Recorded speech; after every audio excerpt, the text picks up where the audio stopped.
watching iRacing on the Ghostfire Media Network.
Good evening, ladies and gentlemen. I am your host tonight, Adam Wood, and beside me is going to be... God, I forgot your name. No, just kidding. Josh Laston. Larry Patrick's sick tonight, or he's out with sick kids tonight. He will not be making it. So we're going to be your host tonight, live from Talladega Super Speedway. How are you doing tonight, Josh? You know what? I'm excited for another night of Talladega, and what I'm actually most excited for is getting to run this in a car that can actually have 2 lanes tonight. Yes, maybe 3 lanes. We saw some chaotic driving there during the opening practice before we went live here, and these guys are going to put on a heck of a show for us, I believe, tonight here, going 2 to 3 wide. You know what? I wouldn't be surprised if we see 4 once in a while, because it's Talladega. It's bigger than Daytona. It's faster than Daytona. And you know what? We are just going to get to see a lot of great racing, and I'm just real excited to be able to watch it. Yeah, I'm looking to call it. Daytona at the beginning of the season was fantastic and provided a lot of different battles there, but this is Talladega, total different animal when it comes to super speedway racing. You have plenty of room to throw it up there 3 wide and be able to try to make these runs around the corners here. So yeah, and that's the biggest reason why I was okay joining you in the booth tonight, is I kind of made a fool of myself at Daytona, losing it on my own with absolutely no help. So you know what? I didn't want to embarrass myself again. Oh man, you're fine. Yeah, I'm out here ready to go. These guys are out here qualifying. We got Will Roberts right now. He's already qualified. So let's there's a lot of people. Let's go out here to Brad Slaughter Jr. see what he's up to tonight. You know, we're gonna see a lot of people that their first lap is not going to be fast. They're going to run the wall the whole way around on the first lap, try to get as much speed as they can.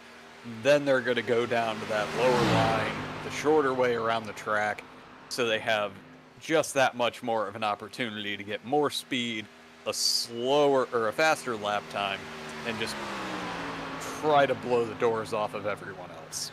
Yeah, I mean, there's an art to qualifying here at the super speedways, and you know, I found a way. I try to keep the best momentum. I don't share my secrets with many, so.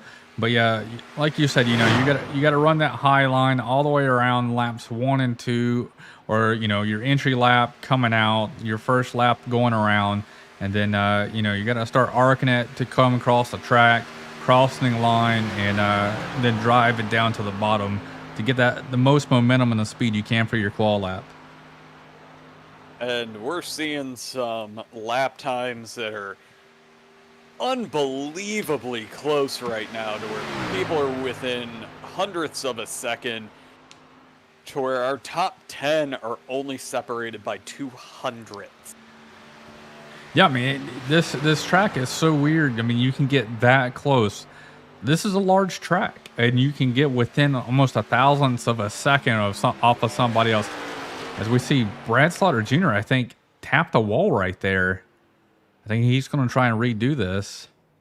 And He's past the point of no return right now, as we'll sit and watch Nick Adams make his way around. A self-proclaimed super speedway expert. His engine's off. All right, he's going down. Look at Casey's shoe here. Unfortunately, I don't get to watch any of this because I joined the session before I realized I was broadcasting. But I can watch it from your vantage point, and yeah, we're seeing Casey's shoe down on, hugging that yellow line, trying to take the shortest way around the track as he heads through the tri-oval. Yeah, right there, about right where he's at right now. There's some bumps right there to the tri-oval, and I mean, you know, it's okay when you're by yourself, but when you're, you know, an extra 10, 15 miles an hour faster in a line of people trying to hug that yellow line, those bumps on the bottom can be very nerve-wracking. Trying to hit it and not have anything adverse reaction to your car. Well, and what we're going to end up seeing tonight, the most effective way to get around someone on this track in this car is to line up on the outside, get as close as you can to get the side draft. It'll also stall the cars in front of you a little bit, and yeah, doing it through the tri-oval is sketchy at best.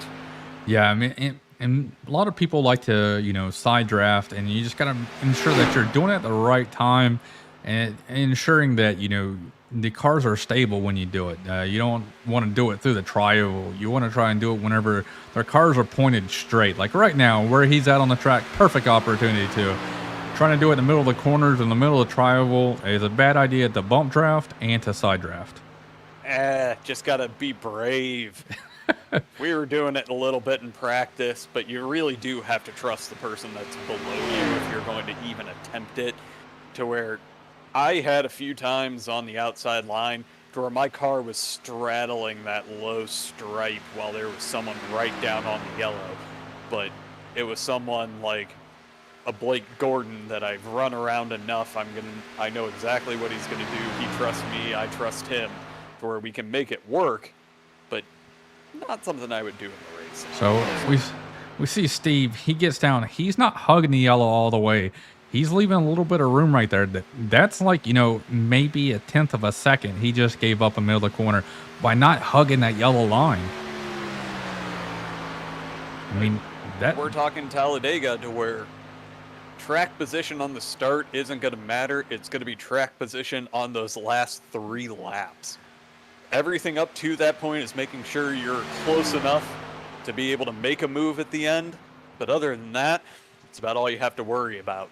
I mean, this draft package is, you know, you're able to make those moves on the outside. So, you know, starting on the outside can still hurt you a little bit versus starting on the inside. But I mean, if you're starting in the back, I'd rather be on the outside than the inside, because once if you're starting in the back on the inside, you're kind of stuck where you're at unless you know, really make that 3 wide move or, you know, anything else to that fact. But if you're, you know, up front, top 5, I want to be on the bottom. I don't want to play those games so early in this race. I want to cruise on the bottom.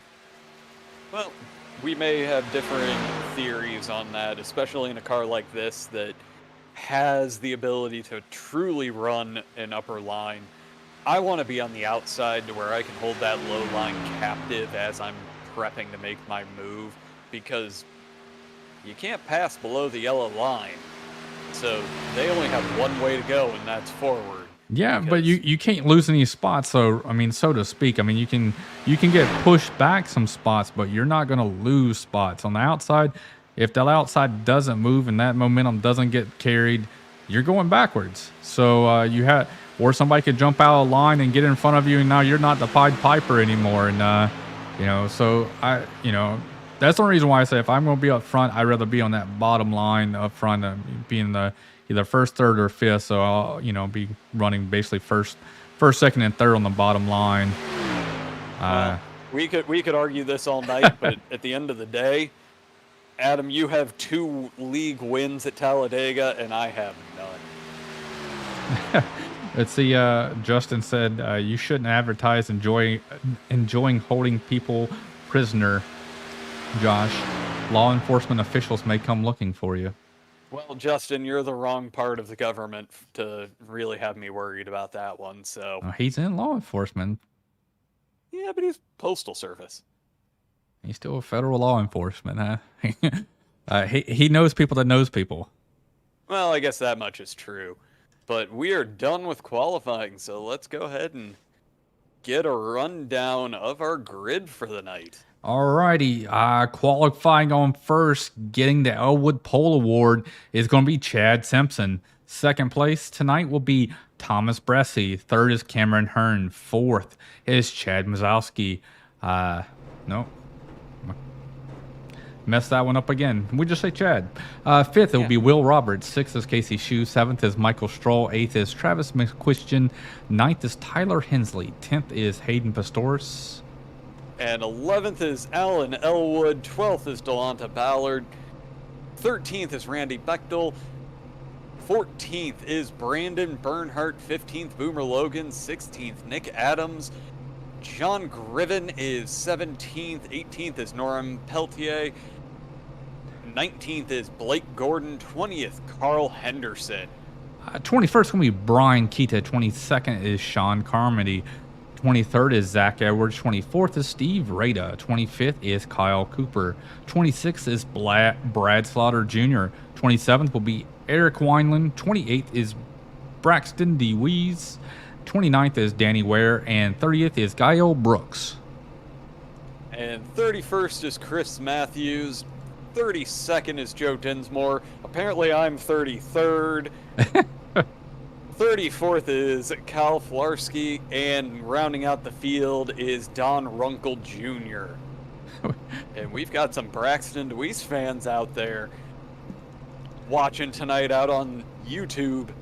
And we got some fans of saying that he loves that Nick Adams out-qualified Blake Gordon. Hashtag no offense.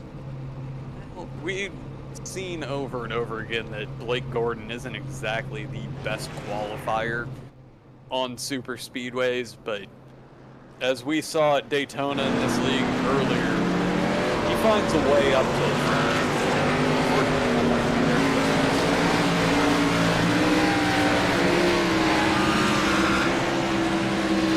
Eric Wineland fires his car up. He's a little behind, choking up the inside line. Well, to get ready for this, we actually ran a race with AI today. Trying out iRacing's new feature. And needless to say, the AI is good in certain situations, but apparently they haven't figured out running under caution. To where there were pileups. To where luckily I'm not getting to see that tonight on this.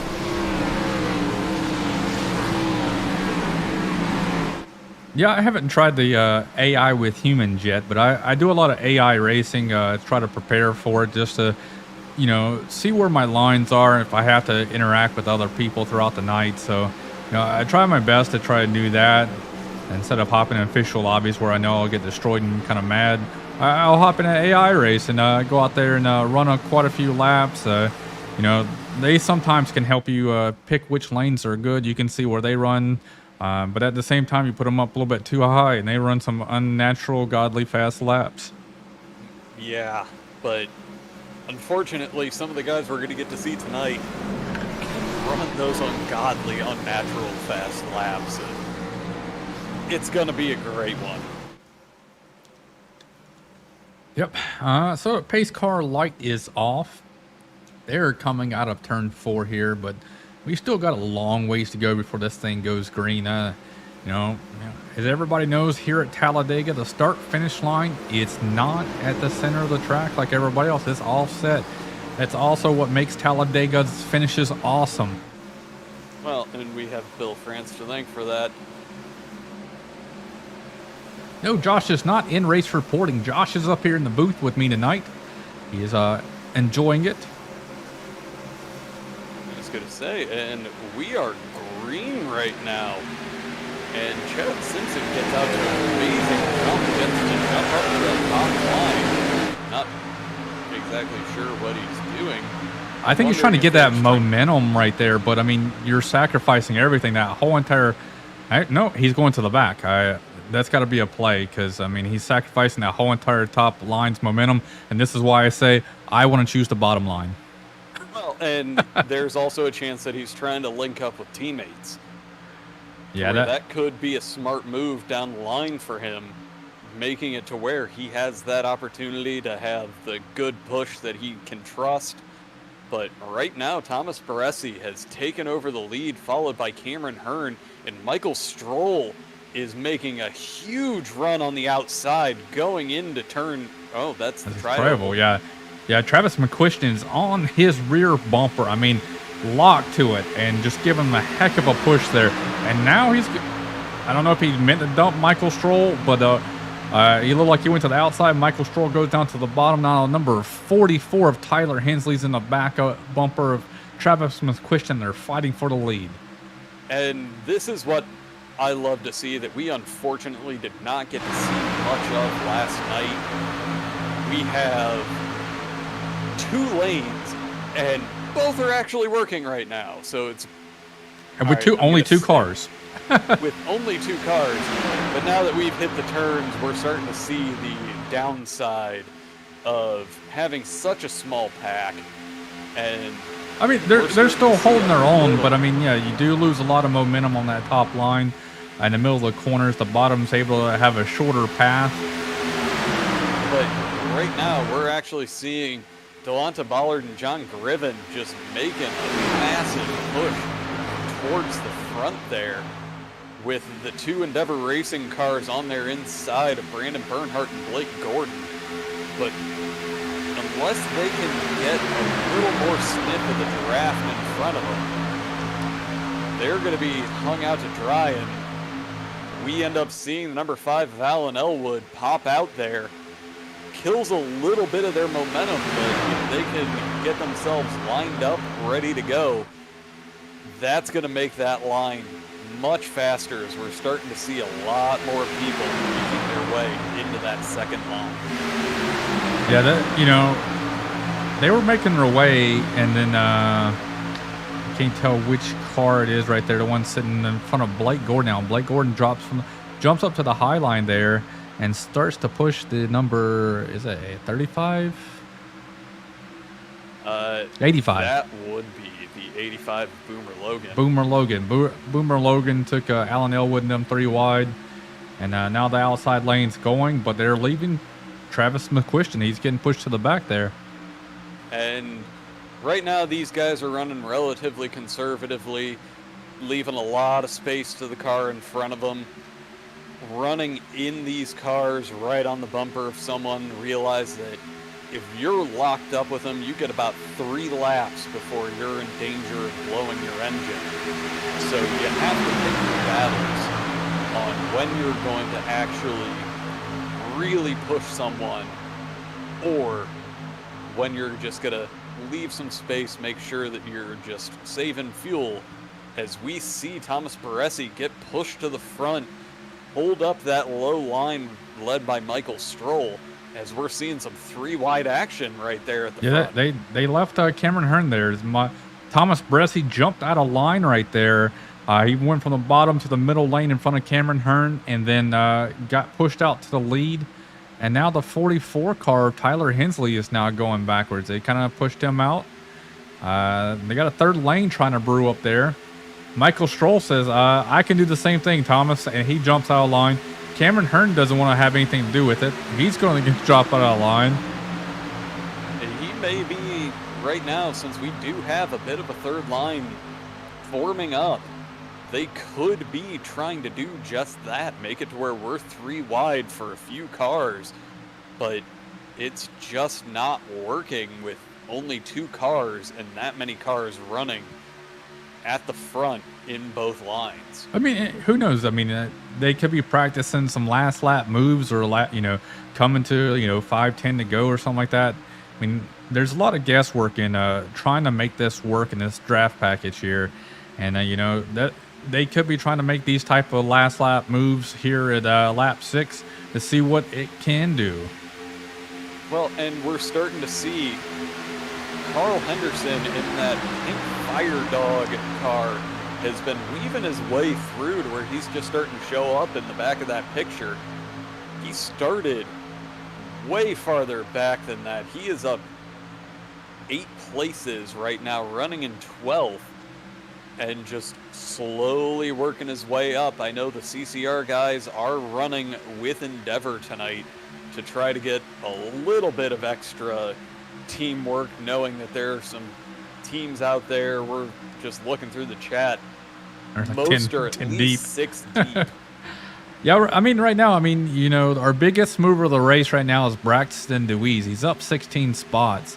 And then Steve Rada and Blake Gordon, they're both up 13 and 12 spots. So, you know, everybody's bouncing around, though. I mean, you know, as we go side by side here, you know, 1 minute they're in 5th, 1 minute they're in 7th. I mean, they're just bouncing around place holders right now. But these guys aren't giving up. This outside lane started out just being 2 cars, and now it's half the field. Well, I think the one thing we actually really need to keep an eye on is we're starting to see a few cars dropping off a little bit to where towards the back of the pack, Casey Shue is 0.4 of a second off the pack, but we're definitely we're running the risk of seeing 2 groups forming, as that front pack is going too wide for probably the first 18 positions right now. Yeah, we just see number 3 of Will Roberts. He kind of ducked out of there. He dropped out to the back. I mean, you know, another thing that could be happening right now, we got, you know, fuel mileage, you know, it's not one of those big things that normally happens at super speedways, but it can. And you being out in point man like Thomas Bressie and Michael Stroll is right now, you're wasting the most gas.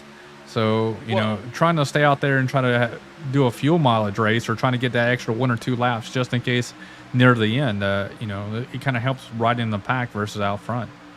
Well, we're looking at 76 laps tonight. We're about to be going on to lap 10, and woo, we're talking full tanks, unlike some of the other series that we broadcast. These guys should be able to make this last. Maybe only do a 1-stopper, as we're seeing Blake Gordon trying to push Boomer Logan all the way up to that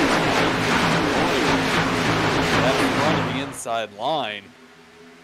But he's going to have to work a little bit harder, and Norm Peltier is going to have to really get up there to help make both of those guys get up clear so he can join. Yeah, I mean, these guys are making some heck of a moves right now, trying to slice and dice. Well, and we've said it already. It's all about the track position right now. Granted, that's 4th right now. But if you're not inside the top 10 come the end of the race, it's going to be a little more difficult. We've seen some amazing come from behind victories here. The one that sticks out in my mind the most is Carl Henderson in the AOL TNT series. Ended up at the very back of the pack with 2 laps to go. Makes just the most godlike run down the front stretch to pass everyone for the win. But that's the exception, not the rule. Oh yeah, man. You know, you can have some really good passing here, but if they're running side by side like this, I mean, it's going to be hard. Ooh, as Michael Stroll looks like he wanted to jump back out in front of Blake there, but there was no room, and it kind of stuck his fender out a little bit too far. And Blake is forcing those guys to stay down on the line as he's getting a great push to the lead. Is he going to be the gentleman? No, he is not. He's going to take over the lead of this race and not try to pull those guys up with him. Yeah, Norman gave him a heck of a shove right there to get out front. But now let's see what the his car says 1, but I don't see a number 1 on this thing. So I'm not sure. That's gonna throw us off a little. Yeah, bit I'm not sure. That is Braxton DeWeese, actually. So number 34, Braxton DeWeese, and then number 1 painted car there. That's going to be real confusing all night, but he's going to try to give that great push that we're starting to see. The outside line is pushing the leader of that line to the front and just watching everyone end up cycling back as we are seeing Norm Peltier get that great run. But Braxton DeWeese is definitely, or no, that's Braxton DeWeese. Yep. And needs to get the push, get him up there so he can be the next in line to take over the lead of this race. You can see Brian Keita, the third car in line right there, gets a heck of a run, was able to give a huge arrow push to the number 1/34 of Braxton DeWeese, and push number 55 of Norm up there, but wasn't able to clear Blake. They got side by side there. Boomer Longa gets a little loose coming there off of turn 4. Well, these cars, with that side draft, they will get sucked up. They will end up going a little bit loose due to that side draft. But right now, it's looking like Norm is going to be able to. I'm thinking, as we have a wreck. That looks like Nick Adams, who went around. See what happens. All right, let's. I think Nick Adams is the one that led that one off. Let me see here. Let me find him. He was involved somehow. I don't guarantee he was the one to start it. No, Tyler Hensley gets into his back left right there in the middle of the corner. Well, he was looks like Nick tried to. He was up a little high. He's following the car in front of him. He's fronting the cars right there in front of him. Tyler Hensley's running a little bit low, and just barely ticks him that back left. And that's where you don't want to be hit in the middle of a corner right there. No, it's. I mean, you don't want to be hit, period, in the middle of a corner, but especially in the bottom left, rear left. You want to be hitting the right rear. At any point, if you're being bump drafted, you want to be on that side. Yeah, that's going to shake up some things. And unfortunately, with the fuel series, there are not fast repairs, and some of those guys probably went into a wall close to 190 miles an hour. Yep. The big one happened in the middle of the pack. Well, if I'm being honest, it's normally where it starts in iRacing.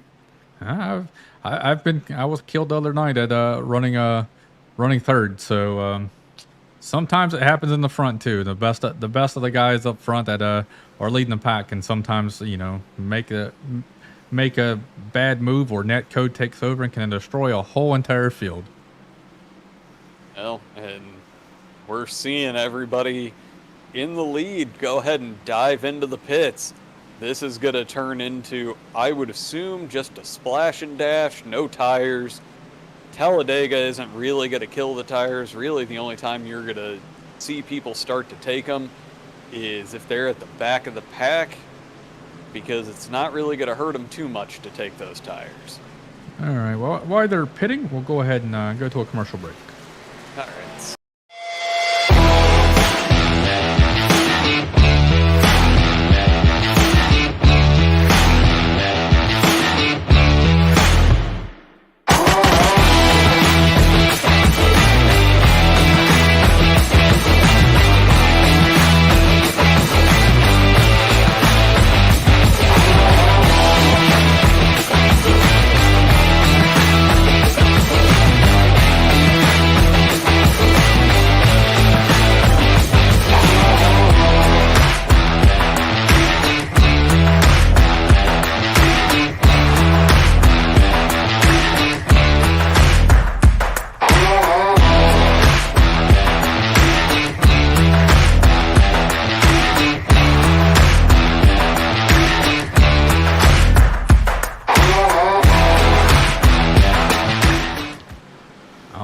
Welcome back. That was a wonderful ad from Rhino.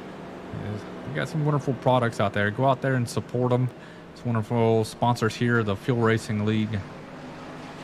So Honestly, I wish I had a truck that I could use any of that for, but my Chevy Spark isn't exactly going to be towing anything. Bro, you could tow everything with a Spark, man. The only reason I could is because it's stick. You can go out there with that little red little Tonka little car. You can tow one of those with it. Strap it down to the back, hook it up, drive around the block a couple times. Yeah, I've taken it off-roading before, but that was just out of necessity. But no, Rhino makes some great products. They're a proud sponsor of the Fuel Premier Series, and make sure to check them out so we can support those that are making it possible for everyone to watch tonight. Did your Spark come with a remote control? Does it take AA batteries? No, but I bought it because my first one, yes, I've had 2 of them. The first one cost 12 grand new. This one only costs 15. So, all right. We still got... Lights on the pace car are off. And they're off, so we'll run on the field here. We got Blake Gordon starting in first. Second will be Norm. Third is going to be Michael Stroll, then Boomer Logan. Fifth will be Brian Keita. Sixth will be Chad. Seventh is Thomas Bressy. 8 is John Gervon. Ninth will be Braxton. And 10th will be Carl Henderson. Somewhere like that. They'll be close to it. They're kind of switching spots there as they yeah, they're getting 2x2. Keep swapping around and having fun. But it's the pace lap. Hey. Everybody's just trying to get themselves ready. Every time we have a restart on these tracks, it's going to create chaos, which is great for everyone, except for those on the track that may have a few scary moments. All right, well, I got a time, and we'll go ahead and plug this Friday. So, ladies and gentlemen, usually on Friday nights, we do a Ghostfire Media podcast, but this Friday, we're going to do a fun race, and this one's going to be way different than everything else. All we know as of right now is that there is going to be a race. We don't know what track, what car, and what weather. It's going to be open setups, and Carl Henderson is going to be out there telling us what that will be when the practice session opens up on Friday night. So if you're listening to this and you're part of one of our 3 leagues that we broadcast for, come out Friday night and enjoy some weird and exciting racing. And unless it's a road course, don't trust me for setups. I'm going to be leaning on other people because I know Carl, we talked about it last night on the broadcast. He is quite literally going to be randomizing it. He's not even really going to know until just before the session goes up. So but all the variables are weird and wacky, and that all don't belong with each other. So it's going to be great.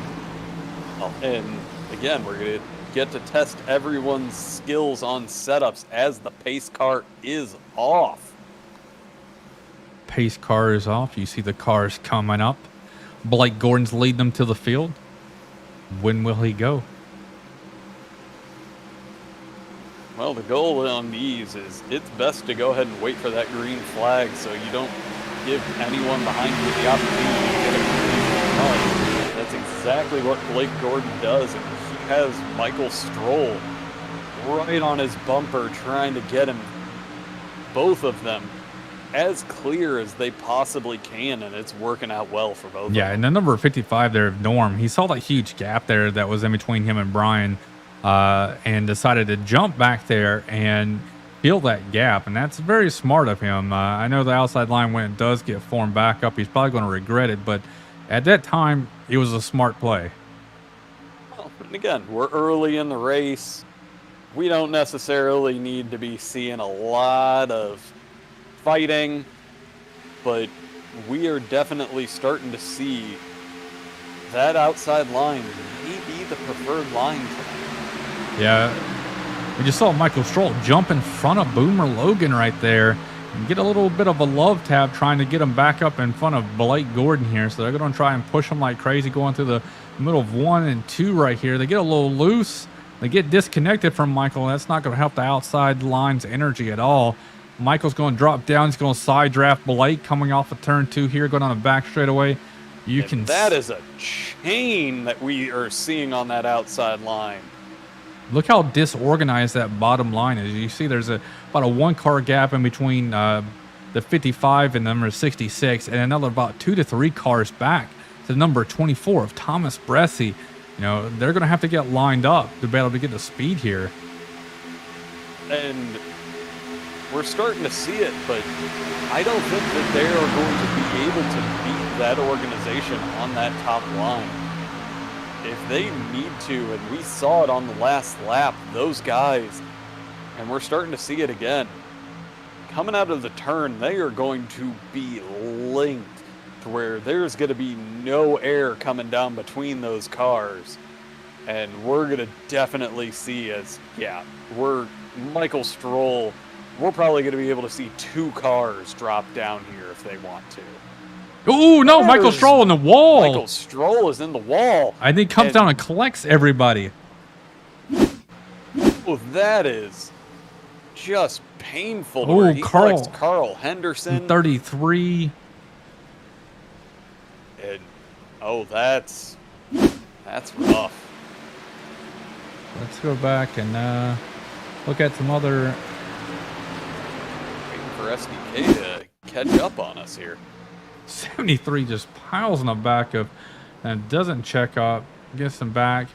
Eric Wineland goes to the grass to miss everything. Oh, Delonte Ballard comes in, hits Tyler Hensley right there. I mean, well, let's kind of rewind there and see exactly what happened between Michael Stroll. It looks like Boomer just say, let's go to the blimp here. Yeah, where we can see all this chaos. Let me click on find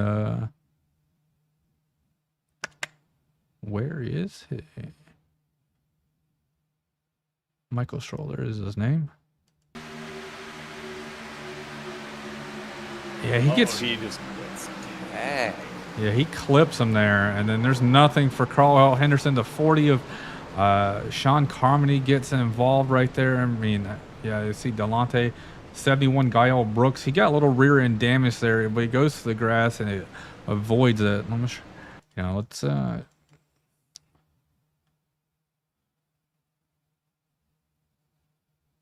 Let's look and see what the rest of the field looks like when they see it. Let's go on board with Carl Henderson. Oh God, this is going to be nauseating. Oh man, Carl picked on me the other day whenever doing the cockpit view and talking about me. So I'm gonna go back and do it to him. It's the Brandon Bernhardt roll bar. Oh, we got to do the roll bar. Yeah, because he gets taken out from the right side, where that is probably the best. Oh, he can't see anything going on. I mean, he's in the top line. He can't just drop down. I mean, he's doing what he can. But, yeah. Yeah, he can't see anything in front of him. And that's unfortunate that we have had 2 wrecks at this point that have included a ton of the field, to where everybody's making their way into the pits, but that's probably going to be game over for quite a bit of the field tonight. Yeah, I mean, there's some hard hits. The hard part about it is, I mean, you won't be able to catch up with the draft anymore, but I mean, maybe there'll be a 2-pack draft here, the slow cars and the fast cars. Well, and there's going to be who's going to be the slower of the slow cars, because with the damage varying between all of these cars, there are going to be speed disparities between them, and it's going to impact people a lot more in certain situations. There's going to be a few cars that, as long as they're in the draft, they're fine, but the second that they're in clean air, they're going to be 20 to 30 miles an hour slower. Yeah, I mean, we're looking right now as, we have 24 that's on the track right now, and then from 25th on back to 34. So basically another 10 cars right now on pit road trying to repair damage. So, we're going to have quite a few people still laps downs. I mean, these hard hits are going to be minutes, 5-10 minutes right there trying to repair your car just to try to get out there. But then most likely they're going to have engine damage. The RPM's going to be low. They want to get up to top speed. Well, and we're definitely seeing a few of those cars. Carl Henderson is back out on track, despite the fact that he got hammered. Michael Stroll is still in, and my guess is his night's over. Yeah, Carl said he got 40 minutes worth of damages. And he's back out? That's what, maybe he typed 40 and meant 4. I don't know, but he wrote that he got 40 minutes. So maybe it was a typo and he meant to say 4 and then he came back out. Well, I think my timing and scoring may be off because it's saying he's out, but when I try to go to him, there is no Carl Henderson to be found. But right now, we are lights off on the pace car and getting ready to go back racing. And I'm just making a quick run through to see whose front ends have managed to survive this. And honestly, Travis McQuiston has a little bit of damage. Eric Wineland, he's not going to be able to run up front tonight. 42 doesn't have a hood. Yeah, I mean, Joe Dinsmore looks like his front end's all beat up. I just look at it this way. No hood means you're not going to have cooling issues tonight. So you would think. I race in physics, so I might say something else. Oh, I'm sure. It's... iRacing is great in certain situations, but definitely when it comes to the cooling, I've overheated in one of these races with no front bumper. Yeah. So, all right. So they're coming out of turn 4 here. So we got quite a few viewers out there. So who do you guys think that's left in the field is going to be able to take it? I know we got some Braxton DeWeese fans out there. Who else out there is watching? Who are you rooting for? Let us know. We'll give you a mention up here. And I'll say that Braxton DeWeese has a clean car, so he has an advantage against a lot of the field right now.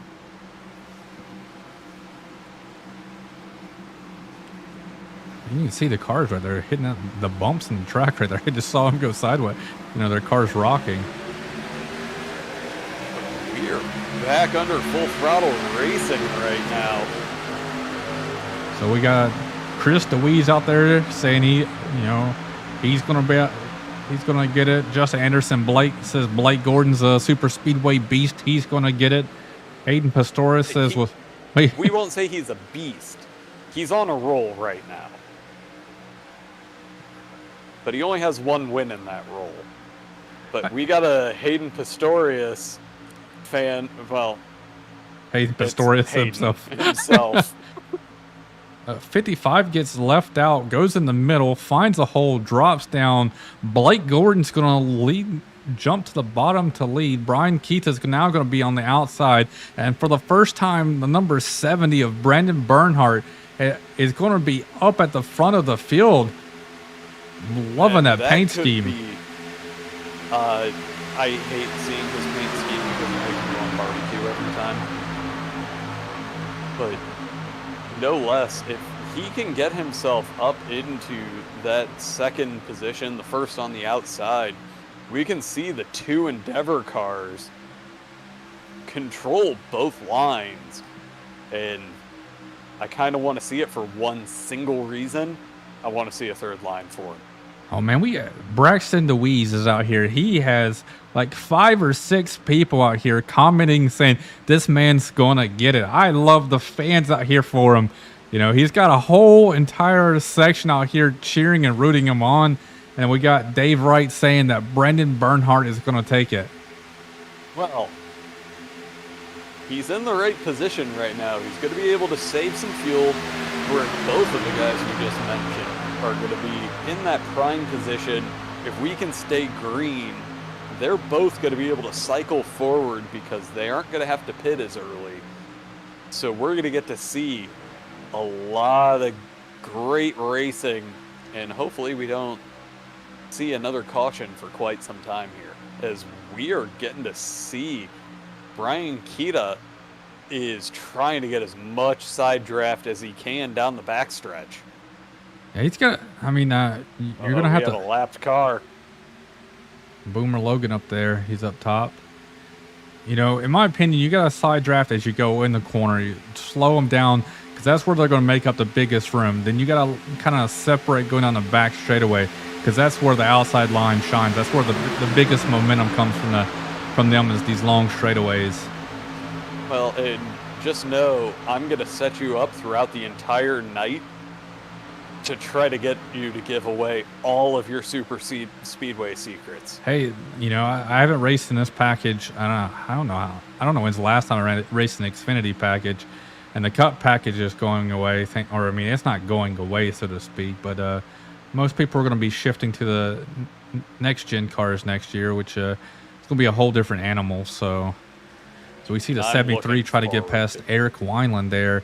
Now it looks like he's probably going to get stuck on the outside line. With that 42 is still, look at him. He's no hood whatsoever and still in a pack race, and he can keep up just like everybody else. They're going to go 3 wide. Again, patience is not a virtue that many racing drivers have. I mean, you got to throw your shot out at some point to see what that third line can do if you try to get a good run like he did. Because, I mean, he was coming up on the back of the number 1/34 of DeWeese right there. And, you know, he had a heck of a run. He wanted probably just to see what he can do with it. Well, it's really helpful if you do that when you have someone to run with. But right now, we're getting exactly what you had envisioned, that we're starting to see the regular pack and the damaged and slightly slower pack. Yeah, you know, I ran I think an official race the other day. Once I got damaged solo in the Cup car, I was doing like 147, and then, you know, tandem duo with me pushing, I was up to like 160 at the max top speed. You know, it's a boring race, but now these guys have more on the line here. They're still trying to fight for to make the playoff season points here as Brian Keita shoves the number 25 of Chad out in front right there. He gave him a heck of a boost down the back straightaway going into turn 3 there, and he was able to slide right back in front of Blake Gordon. Well, and right now we're starting to see what we did on that last run.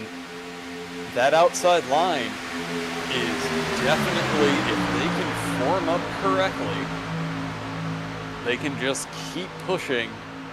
Yeah, getting that leapfrog. Unfortunately, Brandon Bernhardt, I mean, he's kind of wobbling right now. I've been watching him for the past couple of laps.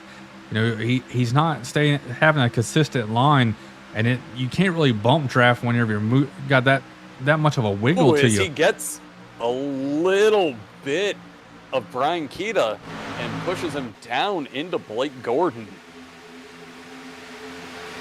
Yeah, you've got to be solid and steady if you're going to be pushing someone. We got Randy Allen out there saying big shout out for the kid Brandon DeWeese and Papa's Pizza Palace in Miamisburg, Ohio, the best pizza in town.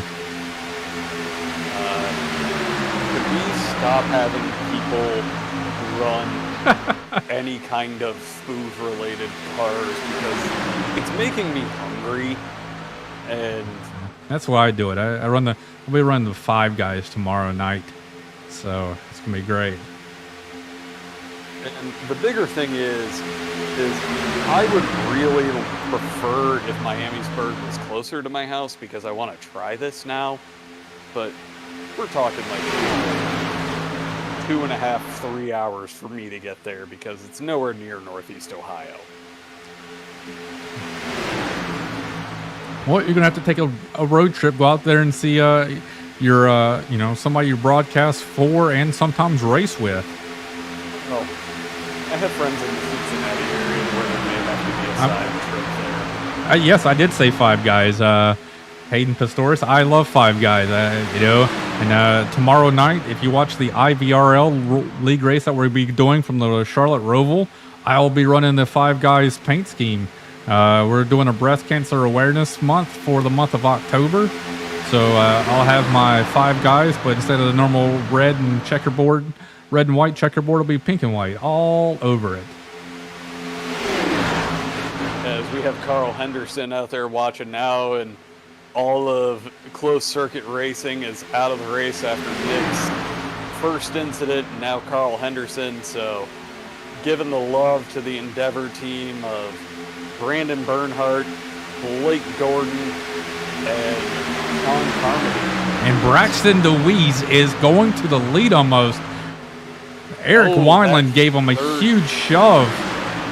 And ultimately left him. Ended up pushing him out to that third line. But there's not enough support in that middle lane. And Braxton is getting the great push from 4 cars, barely separated. So he should be able to make it down to that mid line as we come back around and come out of the corner. But what you see what's ahead? Up to trouble. There is some lap traffic coming into the tri-oval. At least they're passing them here because you have a fourth, almost fifth lane right there. They're able to kind of maneuver back down a little bit, have more room going through the tri-oval when you're passing them. So at least that was it. Kelly Allen also said, though, that's just a small road trip. You got this. Come out and support one of the Fuel Racing League drivers. Well, and then you also have Justin Anderson saying it's a half a gallon of gas in my Spark. But yeah, I mean, it's not horribly off, but that's about that's like it's in my car. It's like $7 worth of gas just to go there to eat this wonderful pizza. It's the best pizza in Ohio. Come on. I mean, I love pizza, and you know what? My wife's been talking about going and visiting one of her friends down in Cincinnati, to where I already have a note that I have to stop on the way down there. But we're seeing that third line. Look at Cameron Hearn. His rear bumper's all destroyed, but he's up there. He's getting a great push from behind from Braxton. The number 2 of Kyle Filarski. Wonderful. I just always say Joker scheme car is up there trying to make that high line work. Well, they're going to drop down to the middle line in front of Eric Wineland, Alan Elwood, and Cameron Hearn does. So they're going to drop down. But in all honesty, that's going to give Braxton someone that I've seen from these races. We're starting to see someone out there that should be able to really give him a great push, get him back up there. But this is the kind of racing that I was excited to see. Yeah, they're making some heck of a moves. I'm trying to see if they're trying to wait until Eric Wineland is fully clear before they try to move down and get all 3 of the guys there clear the 25. But I don't think it's going to happen. It's going to be hard to get all 3 people cleared to that 25 before they try to move down to that bottom lane. I don't know with how they're linking up right now. It's going to be difficult coming out of the turns, but if they can time it right now, they may be able to at least get a larger group to where they can get 2 cars down here going into turn 1. Yeah, they had plenty of gap for that. I just think they were trying to. They didn't want to leave Eric Wineland out there, to fight for his own there. So, but we got Kelly Allen said, hey, there's going to be a tailgate party at the Pizza Palace parking lot, and Doug's going. He is going to be going to this tailgate party. We can't wait to see that. Honestly, again, the only thing is I've got the drive, and it all just, God, I really want pizza right now.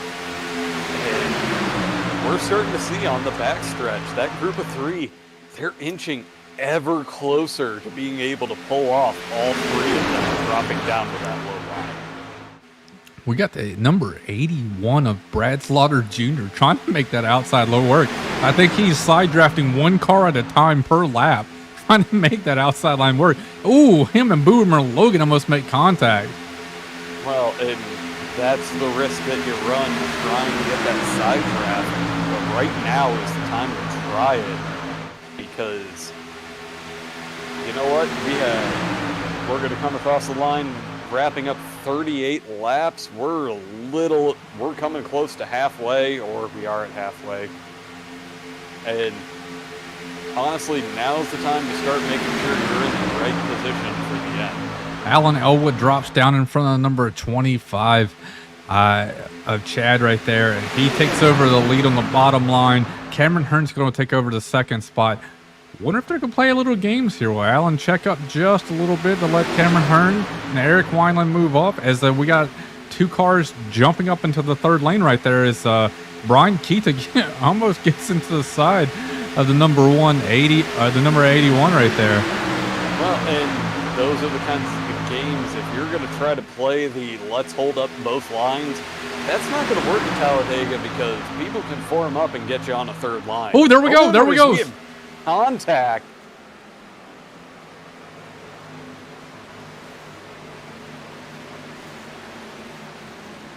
And that is another big one, to where I'm actually worried about how many people we're going to be able to have at full speed in this race once we hit the end. Let's go back and look and see what exactly happened here. Let's get to the blimp view.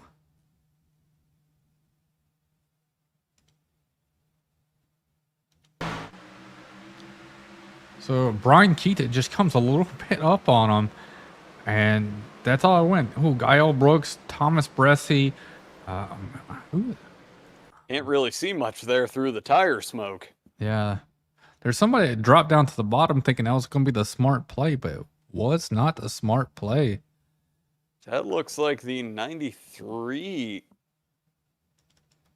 of... Or, no, I'm thinking... Is that the 91?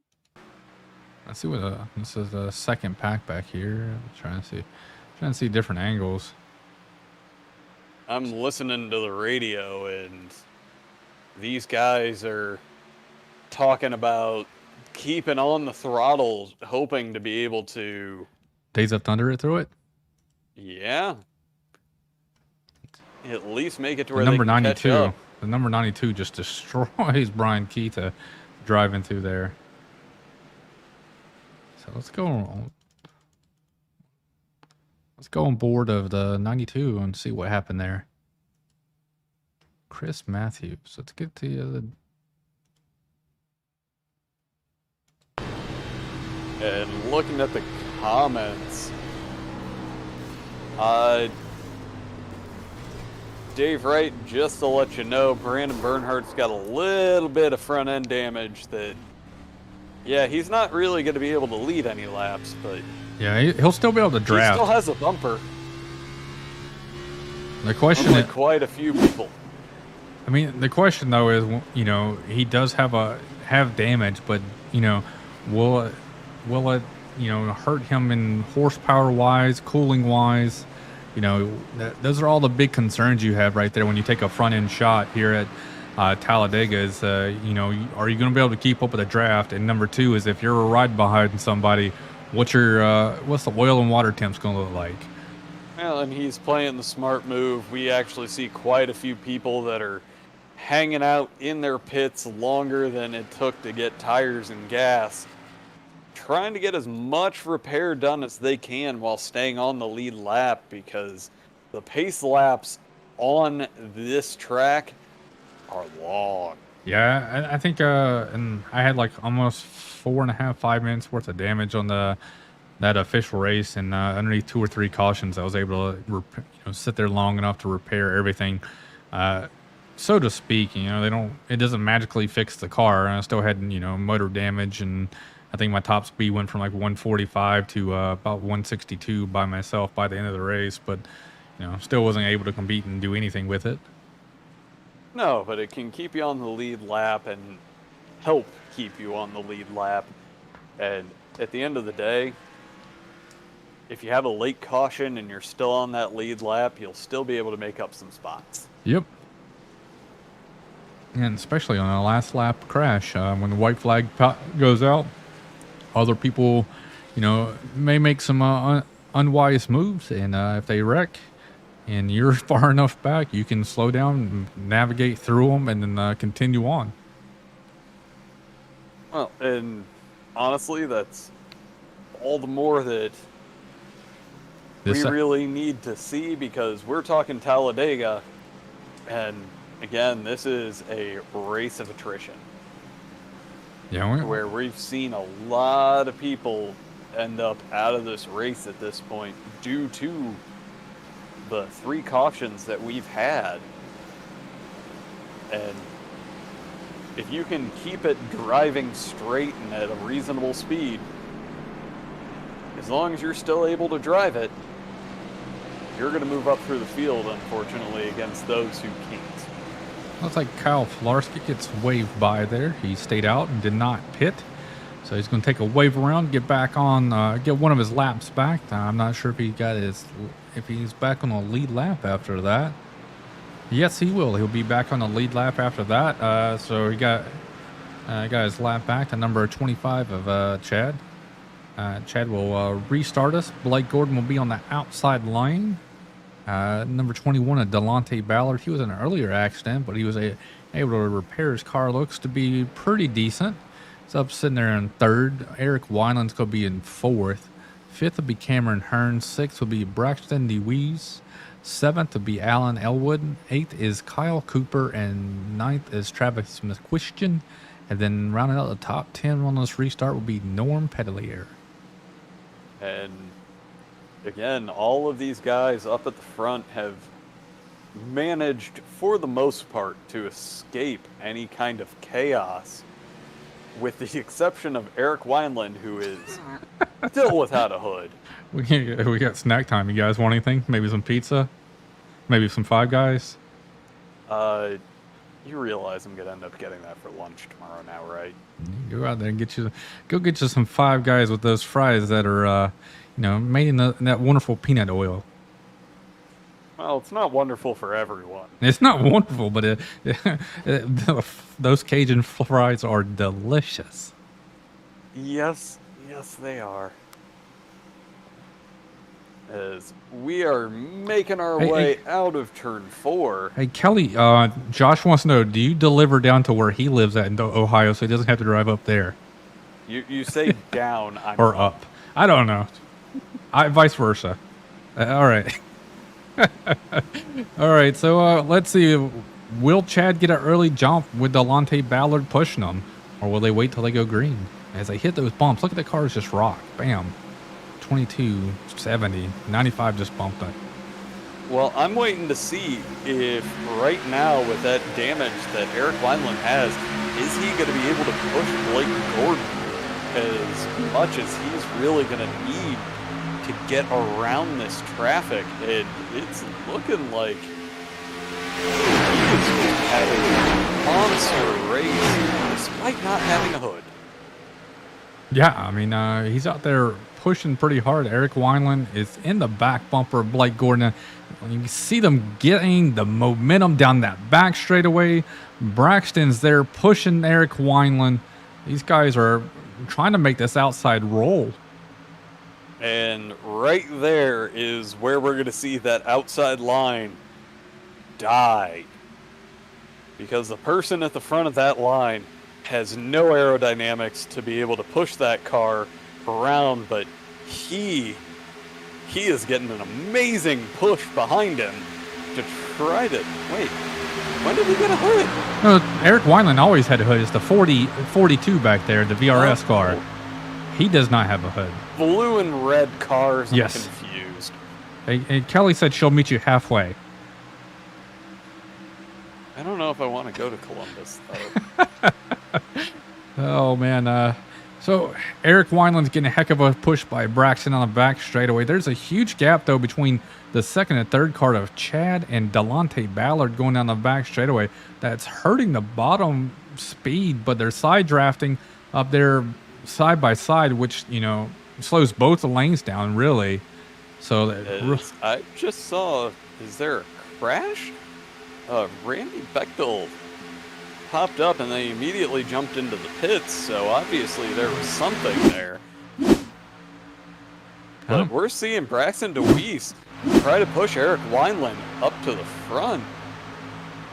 Yeah, the top lane's got to get a little bit more organized right there to be able to do that. And Alan Elwood steps back out. Back there is, let's see if I can kind of get a different shot there.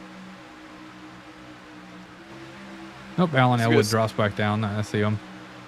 I think what we're ending up seeing right now is the speed disparity between the cars that have some damage and those that don't.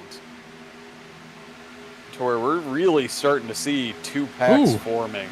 I went to try to block, the 73 went up and tried to block Alan Elwood right there, it looked like, or maybe just got a little loose off the corner.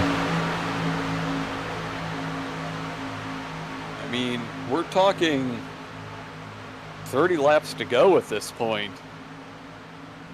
We're going to start seeing some slicing and dicing while everyone's trying to get themselves into position. I mean, you know, you say that, but, you know, at a Bristol Motor Speedway, that sounds, you know, like the race is coming to the end. Here at 30 laps to go, we still have a long way at Talladega at 30 laps. I was going to say, we've got 25 minutes left if we stay green. Yeah, these guys are going to put on a heck of a show for us, though. You know, they've given it to us. Unfortunately, you know, about half, you know, a quarter of the field's kind of out of the playoff or the picture here for the night. As we see Eric Wineland step out to catch his teammate to get that third group going, but I don't know how well that's going to work. You know, so it looks like they're just going to drop back here. But we're seeing the 19 of Danny Ware, who tried to get a little bit of going in that third line, but as the group on the middle line just formed up, he had nowhere to go to join it, as we see a little bit of chaos at the front. They're dropping down below the apron there, going in turn one. I don't know if, you know, did Blake give him too much of a shot there? And it looks like someone may have come down a little bit. Oh, look at Travis McQuistion feather the line right there, find an opening that really did not exist, and go with that middle line. He might be able to clear Chad. He does. He's going to drop down to the bottom there. Braxton's going to be out there, but he has no help. We're getting a little bit dicey, and I'm all for a little bit of hard racing at this point, but we're starting to look like 10 laps to go rather than 30.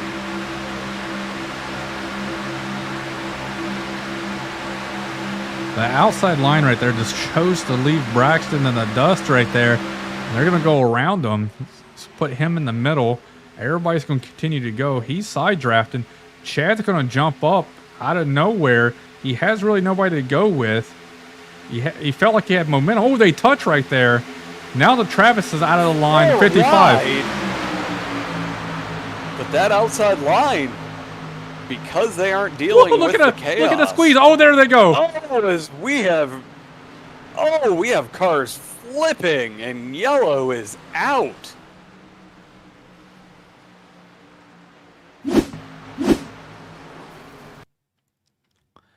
Yeah, they were too squeezed right there, trying to make that work between the corners there. Let's try to see if I can get a different blimp view here. I was gonna say you're gonna need to go a little farther forward too. No, it happens right about there. And I can't really get it. Let me see this chopper cam. Oh, I accidentally clicked on.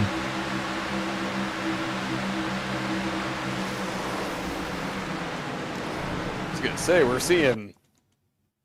Luckily, this is a simulator because those would be some very scary wrecks if this was real life.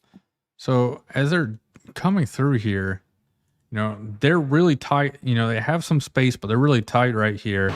As they go in the corner, they get even tighter. Braxton comes down just a little bit, and there's just not much room. Chat, the 55 really had not that much room to go.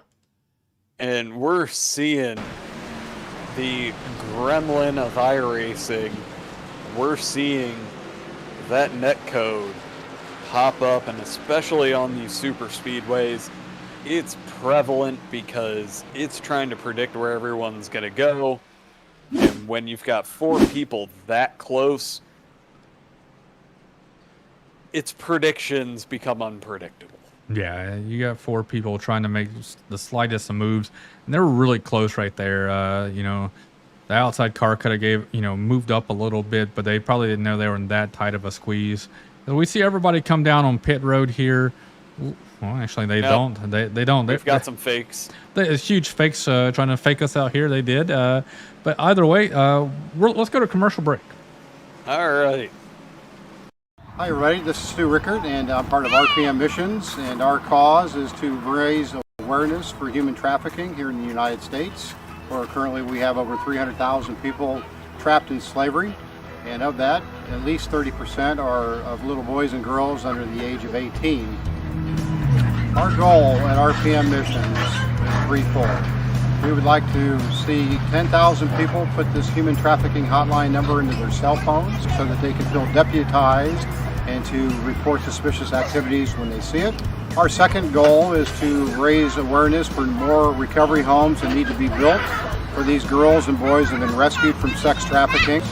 And the third goal is for folks sitting on the couch, maybe watching this video, to get up and to get energized, to serve others, and to feel the blessing that comes with that. Thank you so much for listening to this video. We thank you so much for visiting our website, and we ask that maybe through your social media circles, you'll help us spread that word. You'll help us stop the bad guys from exploiting our children sexually, mentally, and physically.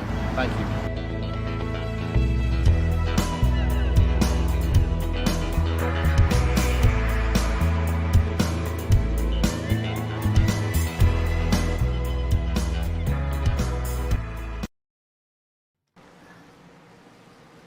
Alrighty, welcome back.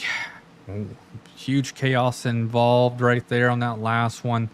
We got quite a few cars down. Looks like our fan favorite out there, Braxton, he had some engine smoke coming out, so he's going to be most likely done for the night. He's going to have a lot of repairs, and I don't think he's going to be able to get back out there tonight. I know a lot of people will stay in the race as long as possible, see if their car will be able to go out there and run 1 to 2 more laps to get a few more points ahead of all the other people who might have wrecked out in the same lap. And honestly, this running with fuel was the first time I've ever run a non-official that had no fast repairs. And I learned very early that sometimes when it comes to the points, that's the right move.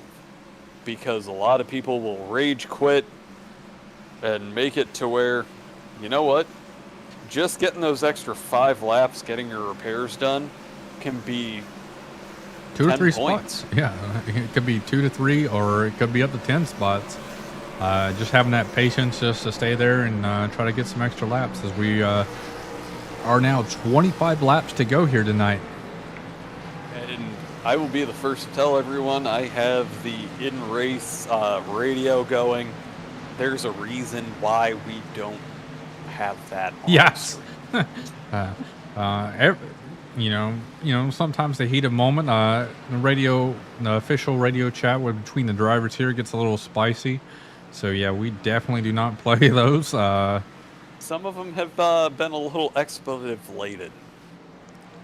Yeah, I've been in quite a few leagues that they get a little bit too spicy and stuff we do not want to air, and that's kind of dirty laundry as well that these drivers need to talk it out after the race with each other and not live on our stream.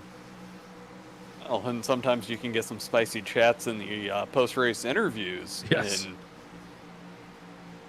looks like at this point, with the group that's running at the front, they've been pretty much out of any of the chaos, with the exception of the Michael Stroll incident towards the beginning.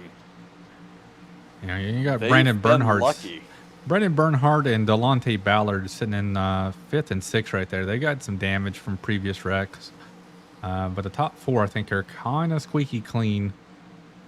They may have a little bit of damage from some hip checks that we've seen throughout the night tonight.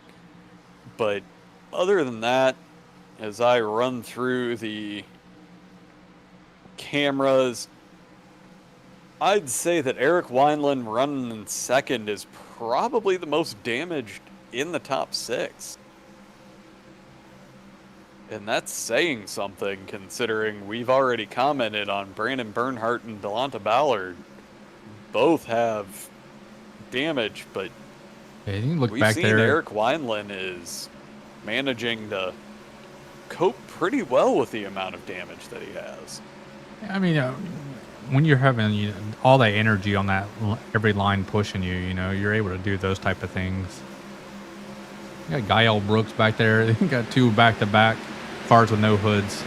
And we're back green. Eric Wineland gets a good jump on Alan Elwood there. It looks like he's going to be able to clear him, drop down in front of him. And the outside line is dissipated. 25 is going to drop down. And he seemed like he may have been in front before the green flag waved. And there's part of me that's curious. Apparently iRacing and their flags are just kind of all over the place, but he's getting an amazing push from Alan Elwood, and Blake Gordon's right there in the party just trying to get some separation and make it to where that outside line can't really do anything, because honestly, the top 10, as we're seeing right now, these guys seem to be significantly faster than everyone else. And they're getting a little breakaway. We're about to have as you can look at the track map right now, we're having quite a few, maybe 3 different packages or groups of cars here. We got, the first group, and the next group started by 81. The next group after that is Will Roberts in the number 3 car. So, they stay single file like this, they might be able to pull away from the second group and just race for the next 20 laps or so. Well, and we're seeing the number 15 of Cameron Hearn and 24 of Thomas Baresi jump into that outside line, but with only 2 cars, that's not going to be all that effective. But we are seeing a group come up behind them that has 3 cars on the outside line. I don't know if that was teammates trying to make sure that they can get a sniff of the draft, but that helped them catch up, and we're now going to see an outside line form up as they're going 3 wide coming out of turn 2, back in the battle for about 8th. Oh, Delonta Ballard stuffed it in there. That was a hard hit right there. Yeah, and I'm not exactly sure what happened there. Yeah, I'm going to have to go back up and look at Blake Gordon's view. We're going to rewind it here and see what happened coming off to this corner. It looks like Eric Wineland got a little bit too much of a push and ended up coming up into Blake Gordon. Yeah, he just hooked him right there. Yeah, when he sent there, Elwood just gives him just a little bit of too much of a shot, and it was just on the corner itself. He didn't center it on the back bumper. He hit it on the corner. He was not squared up like you need to be in that situation. Eric went a little bit lower than... Took out Brandon Bernhardt, the number 73, Eric Wineland. Let's look at Eric Wineland kind of stayed on the track. So let's look at his view right there. So he gets hooked. Stays up there. Number 4 to number 24. Tyler Hensley's trying his best to figure out which way Eric's going to go. Slow down, and he finally carves it to the left.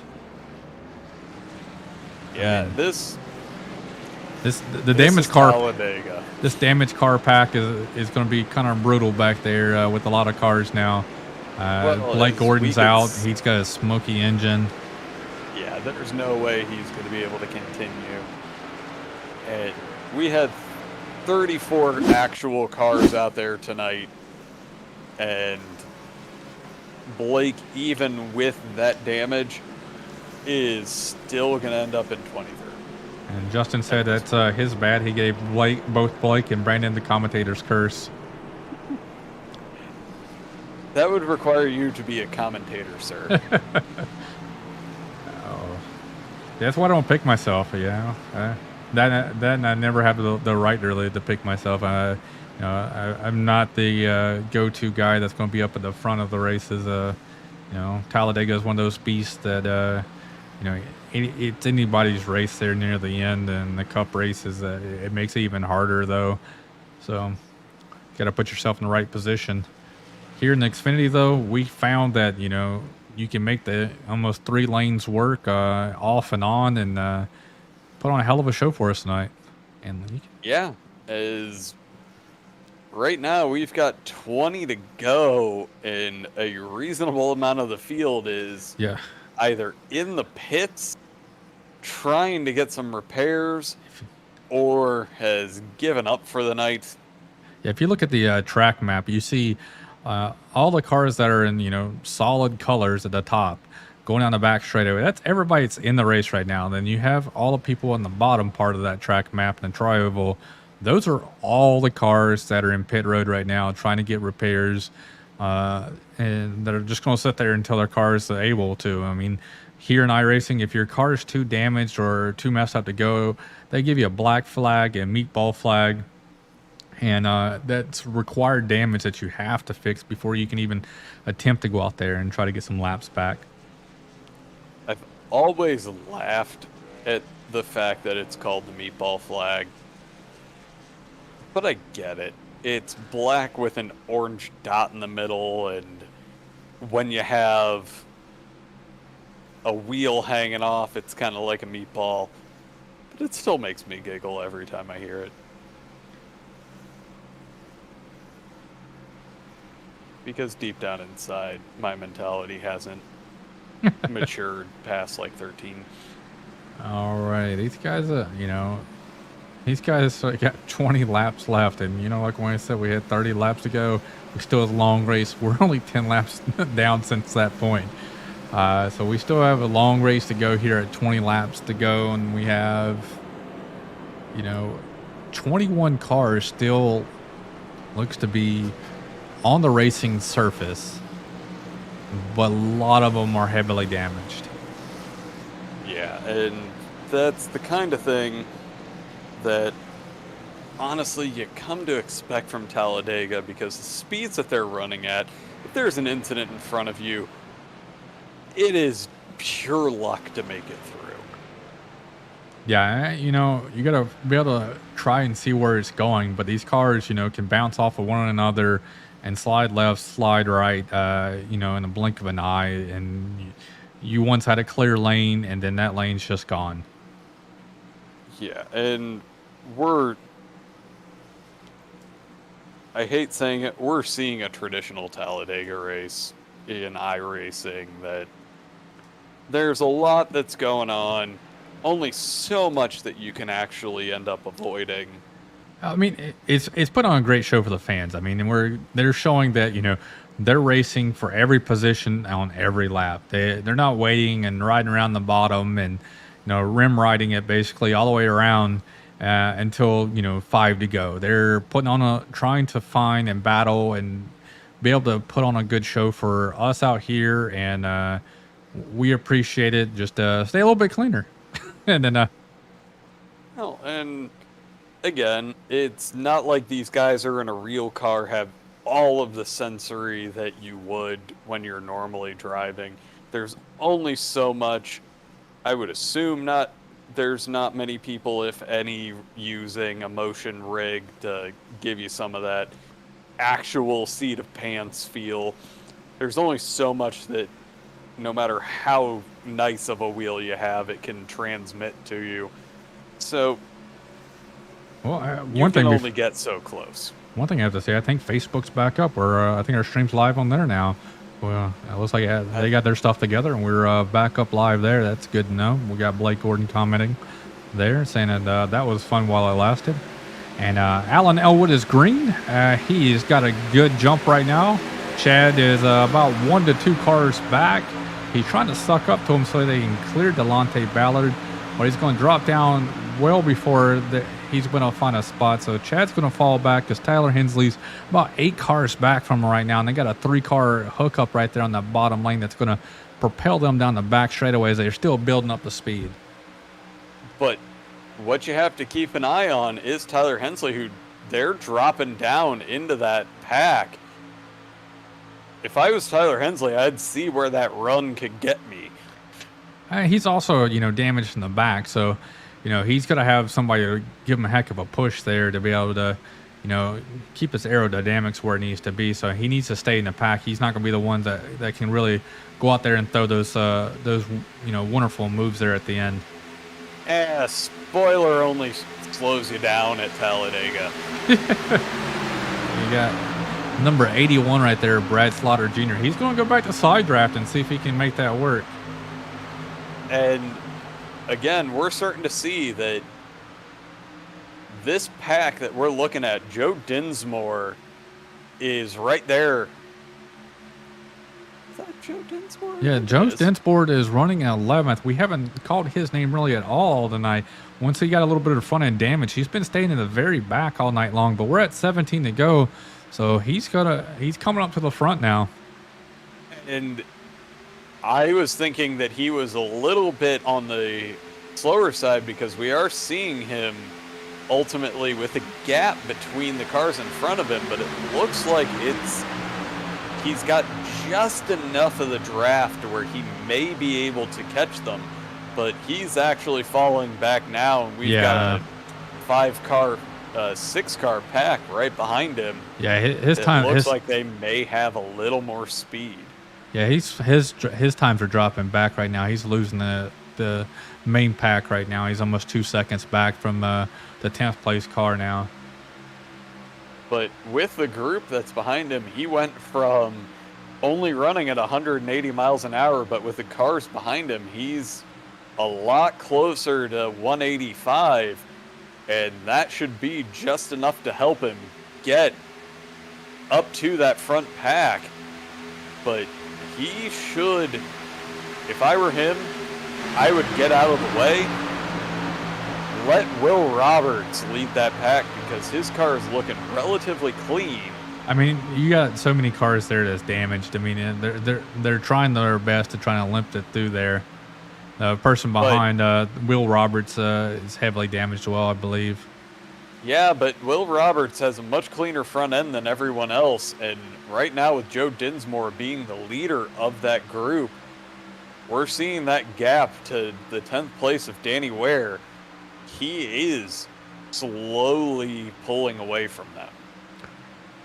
Yeah, I only hope that these guys up here in this front pack start to go too wide, make some different moves up here.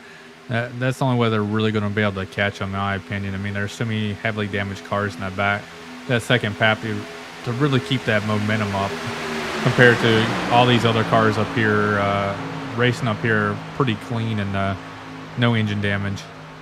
I was going to say, they're going single file, and looks like we have an incident towards the back of the field. Yeah, and Thomas no caution. Let's look at it right quick. We got some time. Thomas Bressie and Zach Edwards. Oh, Michael Stroll. They all get into each other off the race. Well, and that was not a caution, Ed. He landed. He stuck the landing though. He stuck the landing. I'll give him that. If we've learned anything about iRacing in the past few weeks, if the incident ends up off track, iRacing does not care. It does not care how many cars are involved. But this front pack right now, we're coming across the stripe, 13 to go. They're doing exactly what they need to. They need to try to keep that gap to the back pack. Well, I mean, Joe's closed it though. They were at 2.2 seconds. They're at 1.6, and right now the front pack is doing about 183, and Joe's pack is doing about 186. So they're coming, It's just gonna take a little bit, and I know Justin out there probably gonna say phrasing, but it's cool. But what they needed to do is they needed to lock up bumper to bumper, make sure that that back pack doesn't join this, because when you only have 10 people running for the lead come the end, that makes life a whole lot easier than trying They're to there. Look at it. Look at that. 17 cars now. They called the draft. They are there. Joe Dinsmore is on the back bumper of them. This is one united pack now, so we can go back here to this. Joe Dinsmore, maybe Guile Brooks kind of dropped back a little bit. He doesn't have a front bumper or a front hood or anything, so he's definitely not the one you want to be out front there. But I mean, they're that far off the lead pack there, so these the second pack actually caught up to the main pack, so we're good on that one. Tyler Hensley's going to jump out in front of, make a second line, try to see if anybody else will go with them. Nobody's going with them. If I was him, I'd start kind of slow down so I can hop right there in behind Brad Slaughter Jr. before that second pack closes up. Well, and he is now plumb out of luck, because no one in their right minds with 11 to go is going to give him the space to drop down. So not one he is person. going to end up at the very back of this lead pack.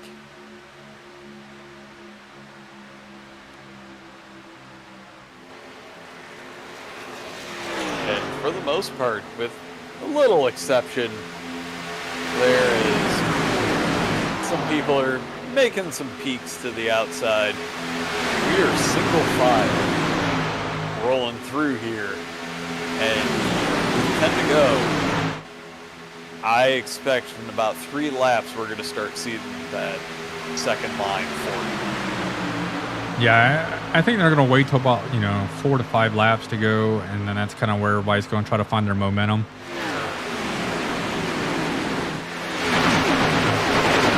As we are seeing another car that's off the pace get passed by this group. Yeah, Eric Wineland's a lap down. He's out there in no man's land, just riding around trying to limp his way to the end of this race. And honestly, it's the right move. Again, just get yourself, see if once this pack gets past you, you can get the sniff of the draft, join it, so you don't go farther back. Because being a lone car with 10 laps to go at Talladega, there's a reasonable chance that he'll be seeing these guys again.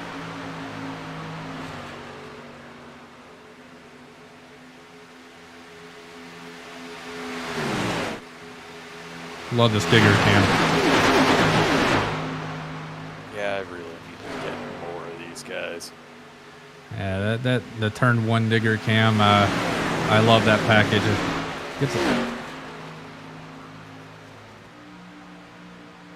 But I'm really surprised that I think it's after all the chaos that we've had with the last few cautions, these guys are wanting to keep it clean so they have that opportunity to fight at the end.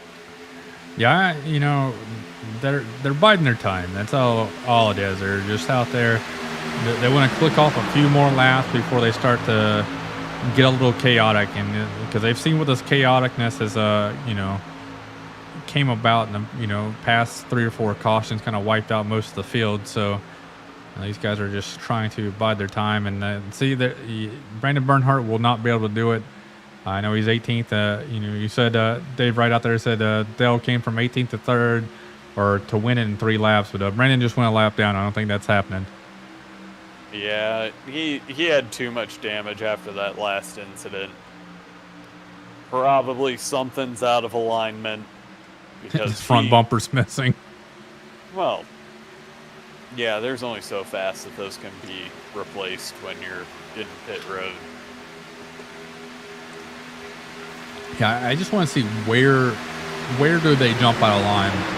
Will Cameron Hearn lead it, being in 3rd? Or will he challenge his teammate? Or will Chad in the number 25 be able to jump out and get Kyle Filarski to go with him? As we have Justin Anderson bringing up that if anybody in the field drives like Recky Stenhouse, anybody on the track still has a chance. I mean, Recky Stenhouse, he does wreck, but he also puts himself in the right spot to wreck the whole entire field. So he'll get all the way up until first, maybe second, and then wreck the whole entire field. So he has the talent to get to the front, but then he, lives up to the first name, Recky. As we're going to be crossing the stripe, 6 to go. Well, my prediction's officially out of the window. But honestly, anybody that's in this lead pack can win it at this point. Yeah, It just takes the right strategy, jumping at the right time, hopefully someone jumps with you. I'm looking at Chad, and Chad keeps leaving a huge gap right there on Cameron Hearn. And, you see the run he's getting right now. He's testing the water. That's me. I'm testing the water to see how much run I can get. He's choosing the wrong times, though. You get the most momentum through these corners. You gotta time these corner exits properly. That's when you want to jump out. You want to bring the cars behind you with you. But he's leaving that gap trying. And you got Brad Slaughter Jr. in that 81. He jumped out of line right there just a little bit to see what he could do.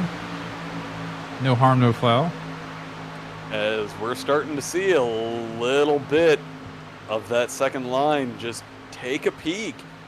And we're seeing some of the guys towards the back of the pack. We're seeing Will Roberts jump out and try to get that second line formed up from the back.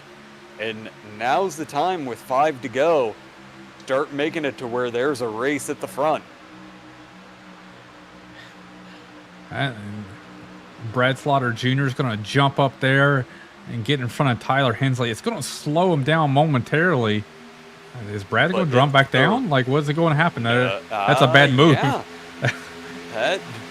No, you want to be the front of that pack. You want all of those guys to push you up. We're at 3 laps to go. This is where I'm looking to try to make some friends. And you still see Chad backing up. I think that's what he's doing. He's looking for those runs and trying to find somebody. Hopefully Kyle Filarski, will back up to his back bumper and kind of give him a push, and he runs with that push.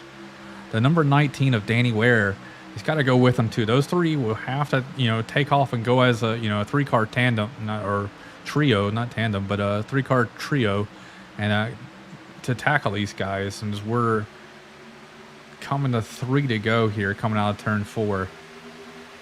And we're starting to see a little bit of side-by-side action in the back.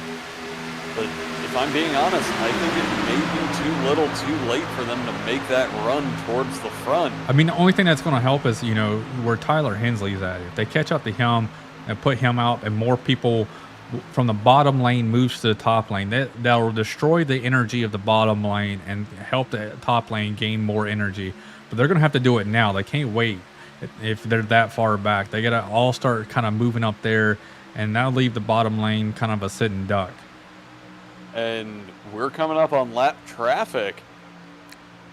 That's going to make this interesting. He drops down to the apron, which is the gentleman move. Yeah, I just got to wonder what speed you're at. Hitting that apron, carrying too much speed can be disastrous. As we cross the line with 2 laps to go. When will this move happen? Start making some moves because we're running out of time.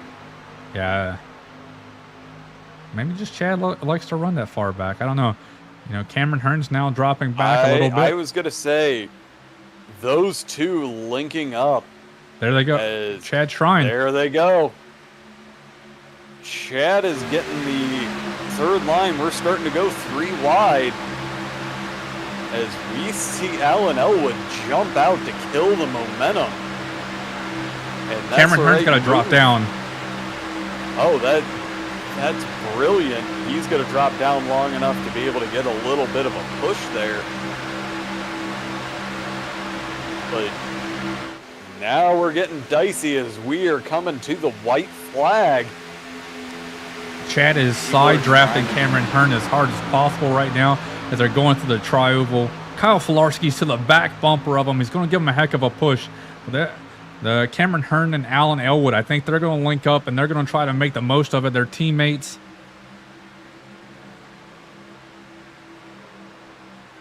And from what I'm hearing, there's a little bit of chatter in the race. And we've got two people linked up. Lap traffic going to the very top. And that's going to cause some interesting movement from Cameron Hearn.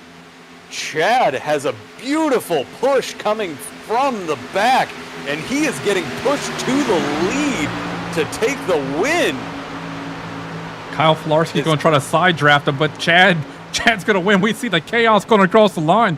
Chad and Kyle Filarski had the greatest move there on the last lap coming through turns 3 and 4 as Cameron Hearn and Alan Elwood battled and blocked each other.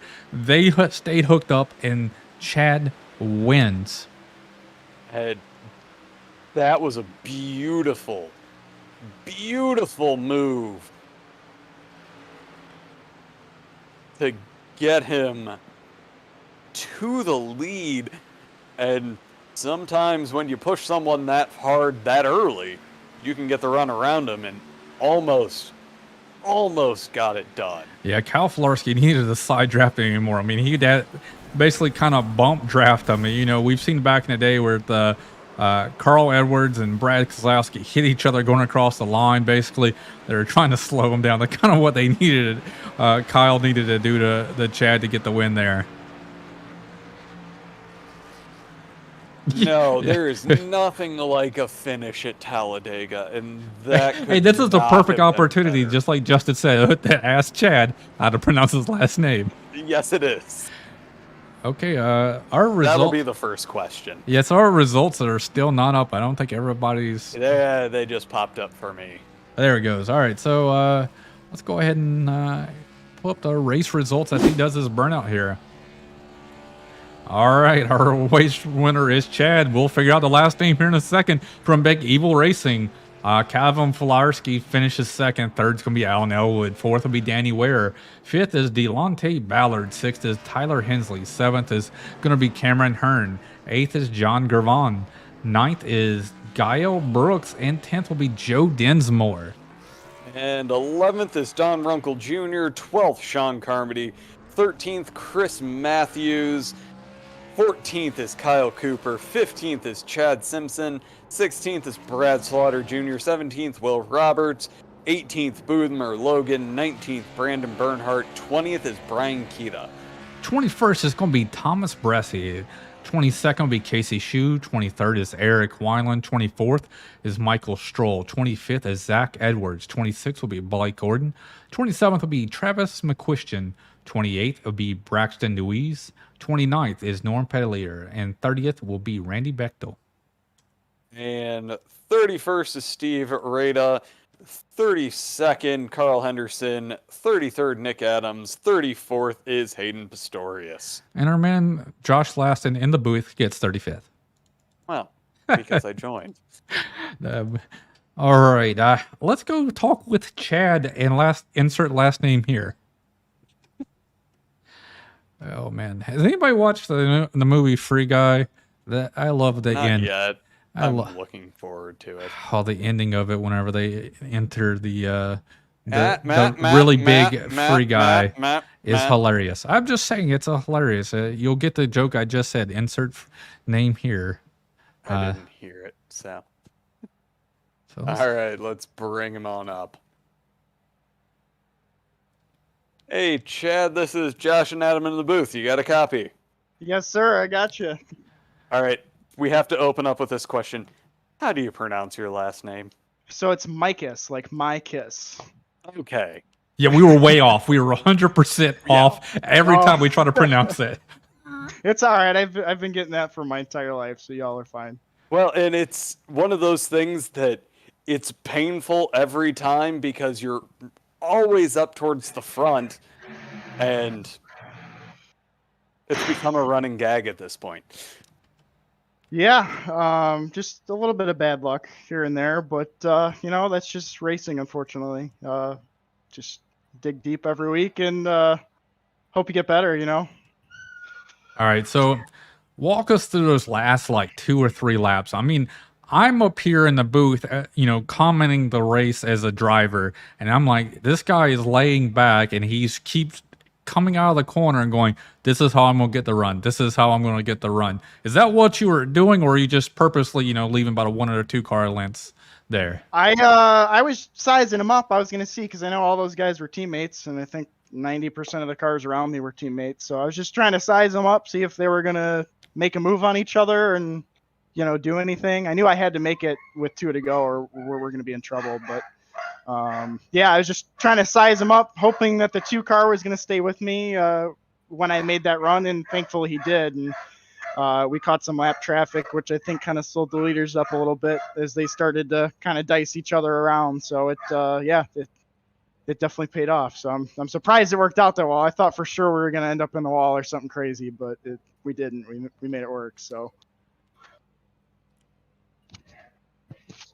No, it seemed to be a very patient race for you. You ended up, okay, I'm going to say it, lucky that you didn't get tangled up in any of the wrecks that happened in front of you. What was going through your mind the 3 times that you had to somehow make it through a wreck? For sure, luck. I don't know how I made it through half of those as well. I feel like any other race I would have been in, I would have been, tagged into the wall, sent around, net coated, something crazy. I mean, we were close so many times tonight to getting just absolutely destroyed, and just luck on our side, I guess, honestly. Gotcha, man. Yeah, you did some heck of a moves out there. You kept your car up there all night long, and some of the wrecks did happen at the front. I mean, you were able to avoid those, thankfully. I mean, we saw Eric Wineland leading the race, kind of got an awkward bump from his teammate and kind of spun him and took out a lot of the people there. You were able to stay clean, keep the car as clean as possible, so you can bring it home to victory lane. Yeah, that's just the name of restrictor plate racing, honestly, is just stay clean till the end. Just a lot of super aggressive moves early on, and you can't do that if you want to be there at the end. So, there's a lot of guys swerving, trying to bump draft each other. I knew as much as, I wanted to do that and be up there and be aggressive, you just had to lag back a little bit, let everybody do their thing, just survive, So it definitely paid off. I'm really, really happy just how well the race ended up for us. Yeah, it was one of those moments that getting to watch these guys on plate races, so many times you'll see people just wait until the last 10 laps, go single file or double file, and just kind of try to just keep yourself in the right position. But guys were fighting front to back the whole night. Yeah. Me personally, there's always 2 strategies: either stay at the back, let everyone do their thing, or fight up front. I know if I'm gonna get taken out of a race, I want to know that I was battling for the lead and I was trying to control the race. So yeah, you gotta pick your battles, unfortunately, but the entire race was a hard fought battle, that's for sure. And I can definitely tell you the guys around me, they're fighting with me all night. So it was tough trying to maneuver around everybody and just keep it clean. Yeah, sometimes it's a pain here to have that patience to just sit back and, just run your line instead of trying to, see what your car can do, run in that second, run in the third groove. And, you want to be up there in the action, fighting, slicing and dicing to do it. But, when it's a 70 something lap race and you're at lap 20, it's like, okay, you got to have that mentality like, hey, this is a long race. We still got a lot of racing to go. And, you putting yourself doing that kind of puts yourself in a bad position. So I commend you for trying to stay out of there as much as possible. I appreciate it. I've done plenty of these plate races to know where I should be at one point of the race. racing at FTF through their NR days and their iRacing stuff, and just open speedway, all sorts of different leagues I've run. So I always look forward to these plate tracks because I know it's honestly my best shot to win, let alone everybody else's. But I know with the way I think about it and the moves I make, I know that I've always got a really good shot. So, just try to make the best of it. All right, man. Hey, you're from Wheeling, Illinois. Awesome. My wife's from there. She went to Buffalo Grove High School. So it's good to see somebody else from Wheeling. That's a small world, man. I don't know anybody else, honestly, around here that's really into racing or does sim racing like this. So that's crazy. Yeah, I can't wow. remember. I didn't meet her when she lived up there. My in-laws lived up there for a while, so I've been up to Wheeling quite a bit. And one of my teammates and her cousin Johnny Downey lives up near Schaumburg, I believe. So I've explored the area. I'm trying to think of the apartment complex or little condo complex that they are at. But yeah, we're right there in Wheeling, across from a Walmart, from what I remember. I've only been there probably a handful of times. Okay, yeah, I know Fairway exactly where Fairway that's at. Greens. There we go. I think it's Fairway Greens. Yeah, Yeah. that's exactly what Yeah. it is. So yeah, my father-in-law and my in-laws, they still have an apartment or actually a condo there. So that's a small world, man. Oh, of course. Well, it's nice to know somebody that knows other people around me. That's really cool. I'm not a northerner. I'm from North Carolina, but it's that's where I met my wife. But I've been up there, like I said, quite a bit. So, it's nice to see somebody else from Wheeling, Illinois. Amen, brother. Yeah, that's awesome. Small world. All right, man. Hey, man, congratulations on your win tonight, man. Helps you out, gives you a little bit more some points. You've put together some good races now. So we can't wait to see what you guys have on tap for the rest of the year for us. Thank you, guys. I appreciate y'all putting on the show. It was definitely fun. Hopefully a couple more good runs here the rest of the way. I got you, man. Well, have a good night. Thank you. You too. All right, let's go ahead and bring up our second place finisher of Cal Flarsky. The man that can give Carl Henderson a run for his money for that beard. I'm glad he was up in the booth by the time you said that. I was hoping he would be. How's it going tonight, Cal? Oh man, it's not every day that you start the race by missing the start of the race on pit road, fall 2 laps behind, have to get both those laps back, and then end up finishing second somehow. So, a good day, all things considered. Gotcha. Yeah, I mean, you almost had the win there at the end. If you would have had another 100 yards, it may have ended up happening. Yeah, I mean, those last 20 laps or so, I was looking at my relative, and I had 3 cars from one team in front of me and another 2 cars from that same team behind me, and I'm like, well, I think it's me in the 25. I don't know if I got a shot to win, but I've got a shot to at least move up if I can time things right. And I was trying to hold the 19 back because I knew if he got side by side with me, I was going to get suckered away, and then there'd be 4 of them in front of me, and I'd have no chance. So just had to block my ass off and hope I'd be in the right place on the last lap. I mean, yeah, like you said, we saw you getting your laps back, and the next thing you know, we see you up in the mix, So maybe, being 2 laps down, you're not having to really fight too hard, so to speak. During the beginning when all the chaos is happening, you're starting in the back, so you're just like, all right, well, I guess I'm going to play the waiting game here and put yourself in a prime position at the end of the race.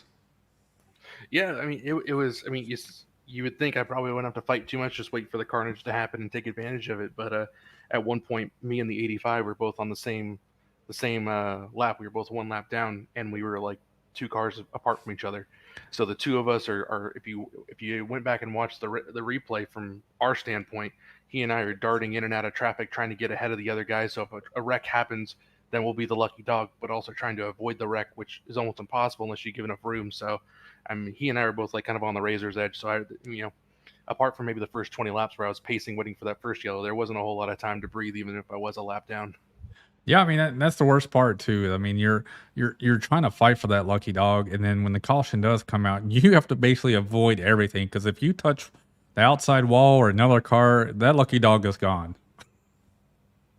Absolutely. And funny enough, when I was racing the 85, trying to be the lucky dog, and that the 66 spun out in front of us, I had barely tagged him. I had like maybe 10-15 seconds worth of damage to repair, but I had just tagged him just enough to lose my lucky dog status, even though I was ahead of the 85 at the time. So that was a bit of a bummer, but had to take the wave around, and then I was worried, maybe I won't see another yellow, and then I'm gonna have to pit under green by myself, and I'll be hosed. But I mean, everything that could have went my way did, except for maybe finishing first, and I'll take a second after my start. 100%, man. You gained 32 spots, so the biggest mover of the night there. I'm can't remember if the rules of the new hard charger award is still prevalent. I don't know if you guys swapped that over. I know at one point that there was going to be a coming to a spot the hard charger went to. This person actually qualified and then moved all the way up. So I'm not sure if we're at that point yet or not. But if not, Yeah. you should be getting it.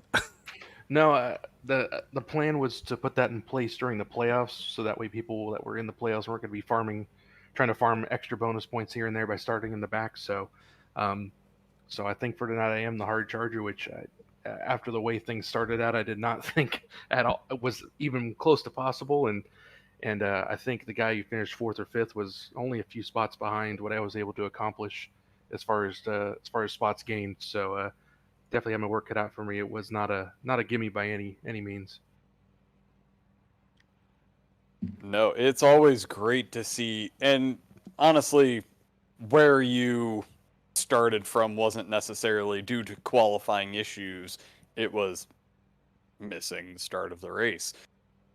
And honestly, having no pressure on a plate track and just being able to slowly make your way up and just have yourself a nice clean race, a quiet race, because honestly, you were just on track, didn't give us any real reason to talk to about you until the end.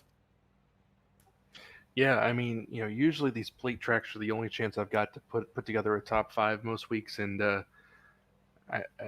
was a little bit discouraged from the beginning, especially riding around like the first 15 laps all by myself, and you got plenty of time to be frustrated, then you got plenty of time to talk yourself down from the ledge, and then you see the first yellow come out, you're like, all right, we're moving forward here. We got to shake it off and just stay out of trouble for as long as you can, and then be aggressive when you have to. And for once, it all worked out. At the last few plate races I've been here, I've had the opportunity to be somewhere in the top 5 to 10 with 5 to 10 laps to go, and somehow it all goes wrong, and I end up caught up in someone else's mess. But this time around, I just kind of didn't lift the right foot and came out almost on top. So I can't be mad at this Monday night for sure. I got you, man. Hey, man, you put your car where you needed to be. You, like you said, if you had 100, 200 feet more, you were side drafting the crap out of them to slow them down. You would have had them. But they already put it out that far. I don't think they could extend it a little bit further for you. So unfortunately, you come home second. But 32 spots ahead of where you started. I mean, I call that a win for the night. Yeah, maybe if that start finish line was on the backstretch, I'd have had a shot. Maybe somebody would have ganged up behind you and got some momentum. So who knows? Absolutely. All right, man. Well, hey, go enjoy the night. You got second place, man. It's going to be it's a great feeling starting, having to start 2 laps down and build your way back up. No, thank you. I appreciate you guys for the broadcast. Shout out to all the admins from the Fuel Racing League for putting on a great show, and extra special shout out to all the guys from PMS, even the guys that wrecked out that were sitting on the pit box cheering me on, even though it looked like I had no shot to even crack the top 3, let alone finish second. So big shout out to all the boys back at their individual steering wheels. I got you, man. Well, you have a good night. Thanks, man. Y'all have a good one.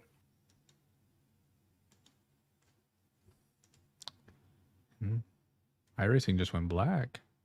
That's That's not normal. Yeah, that's not. Oh, we hit the end of the the session server. We time, got most we, likely. we just got booted from the server. I guess that's iRacing's way Here of we go. telling us. I just I rewinded a little bit, so now we'll still have at least a show of the track while we interview our third place of Alan Elwood. Is Alan? There he is. Yeah, he's down in that VRA group. That gigantic group. Hey, Alan, it's Adam and Josh in the booth, man. Got a copy? I got you guys. Hey, man. So walk us through the race, man. How, come home third. You're leading with with a few laps to go. Walk us through those. Oh man, a lot happened in that race, and there's definitely too much to talk about, I think, as far as the race goes itself. But we just kind of gave that one away, and it's kind of disappointing on our end because as a team, we felt like we had probably top 4 locked up at least. We were trying for a top 5 lockout, and we just gave it away, no doubt about it. And that's one to learn from as far as when to pop out and make your move, and we just lacked a little bit of communication there at the end. We were all going to try to stick together, and we knew that we outnumbered anybody else in the top 10 to stave off any run that anybody was going to try to have. We knew that the 25 and 2 were going to hook up because they had no choice. But at that point, then you outnumber them on the top with the people on the bottom, and they drop off. But we just kind of got out of sorts there. I tried to block going down into turn 3 there with 2 to go, and I thought that was going to be enough. I don't know how I didn't wreck, because I thought as soon as he hit me, I'm going around, and that was to be expected. I threw a block kind of late and thought that was going to be the end of it, but somehow it stayed straight. So thanks to iRacing for that. Yeah, he threw a heck of That's a rarity with iRacing. Yeah, getting hit in the right rear, you're like, oh, I'm done. And nope, it just kept going. So I was like, okay, cool. So we drop back down, and we got all linked back together on the bottom and thought we were golden. And I can't blame anybody on our team for any of their actions. We are all in it together, and at the end of the day, like I said, we just gave that one away, and it's one to learn from and take it to the next plate race. I got you, man. Yeah, I mean, it had some ups and downs for you guys. A couple of your team members, got caught up in a lot of wrecks. Unfortunate for Eric Wineland there. I gave him just got a shove there and off sorts there. Some team members kind of went down for that, but all in all, to come home third, it's still after the numerous big ones that happened. There wasn't just one singular big one. There was multiple big ones. To be able to keep your car clean and come home third is still accomplishment for the night.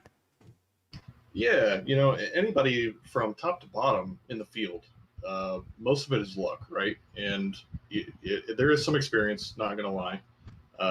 It does take some experience in pack racing to know where to bump, how to bump, all that good stuff. Because if you don't have the right person behind you, they're just not going to be able to push you forward.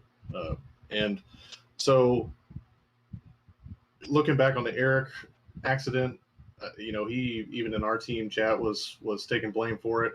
I felt I had a little bit to do with that.